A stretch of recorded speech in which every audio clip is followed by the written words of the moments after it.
I saw that the economy problem is I mean the devaluation of the money, and there's also the fact that there's a lot of import. There's not that much production in the country itself, and the local economy. How would Lebanon benefit in growing the local economy? Like, what are the solutions? What solutions do you think are possible? First, we need to find the pillars that would allow the country to stand on their feet.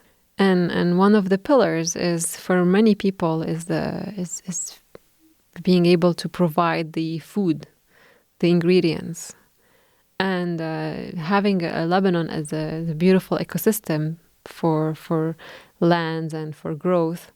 But at the same time, not a lot of people have lands.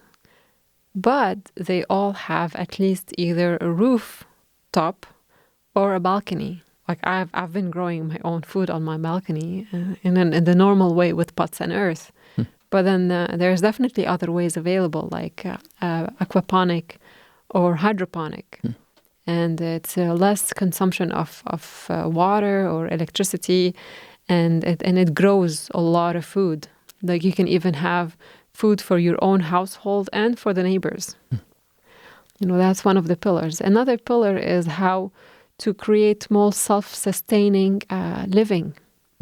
Self-sustaining living, especially with no electricity.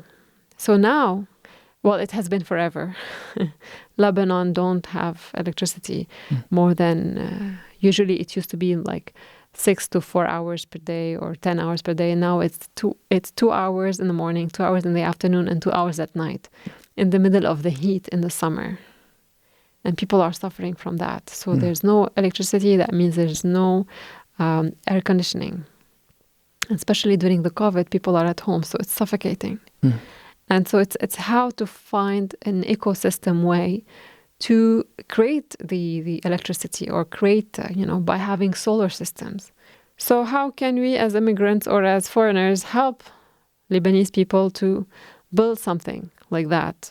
And finding the perfect trainers who are ready to support, and just gathering a bit of funding to build that, and no one needs to make a profit out of it, as long as we are able to create a community of people, of helpers, of volunteers to build something.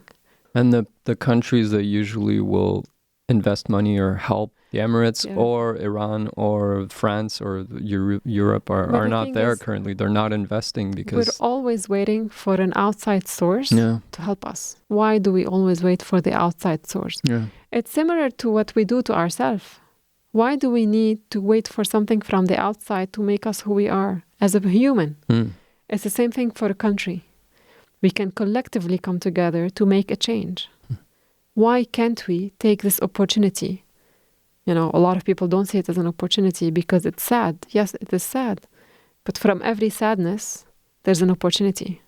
There's a lot of crafts artisan in Lebanon that stopped doing what they do because of the import, because it's cheaper. Most of the furniture, the wood, we had in Tripoli specifically, we had many woodwork people that does amazing stuff.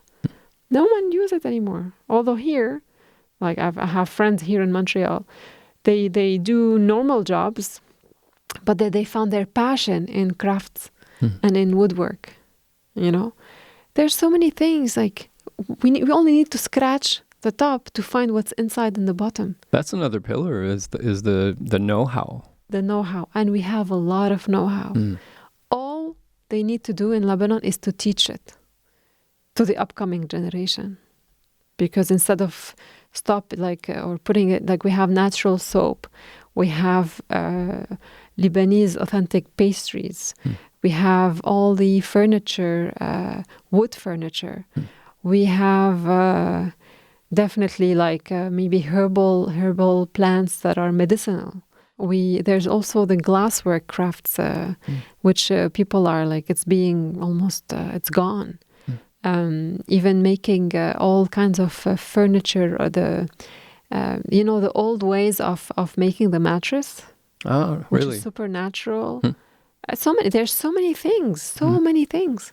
And then we just toss it in because we think that the Western are better. They know what they have better stuff. So we lose our power as population